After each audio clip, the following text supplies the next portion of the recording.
ইসরোর মিশন চন্দ্রযান-3 লক্ষ লক্ষ ভারতীয়ের স্বপ্ন সফল করে চাঁদের দক্ষিণ মেরুতে অবতরণ করেছিল। কিন্তু সম্প্রতি ইসরো এই মিশন সম্পর্কে একটি বড় তথ্য প্রকাশ করেছে। মাত্র কয়েক সেকেন্ডের হেরফের হলেই ভেঙে পড়তে পারত চন্দ্রযান-3ও। ঠিক যেভাবে সবটা সামলে নিয়েছিল ইসরো, জানলে হতবাক হবেন। চাঁদে পৌঁছেছে ভারত, কোটি কোটি ভারতবাসীর স্বপ্ন সফল হয়েছে। গত 23 আগস্ট 2023-এ চন্দ্রযান-3কে সফলভাবে চাঁদের দক্ষিণ মেরুতে অবতরণ করিয়ে ইতিহাস সৃষ্টি করেছে ইসরো।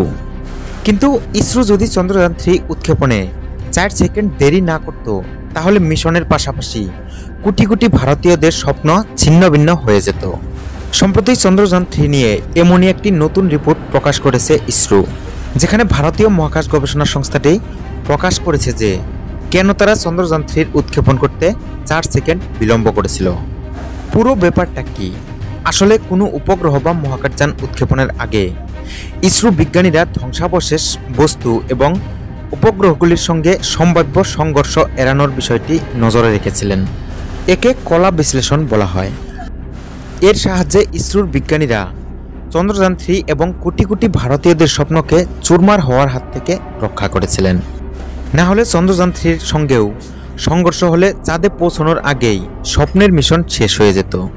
এতবো বিজ্ঞানীরা উৎক্ষেপণের সময় থেকে 4 সেকেন্ড দেরিতে চাঁদে উৎক্ষেপণ করেছিলেন চন্দ্রযান-3, যাতে তার পথে কোনো প্রকার বাধা না থাকে।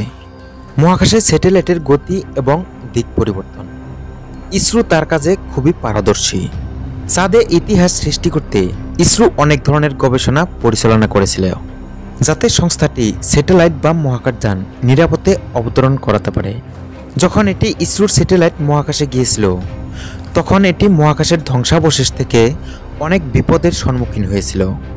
এই পরিস্থিতিতে ইসরোর বিজ্ঞানীরা সংঘর্ষ এড়ানোর কৌশল অবলম্বন করে স্যাটেলাইটের গতি হ্রাস এবং বাড়ানোর পরিকল্পনা করেছিলেন।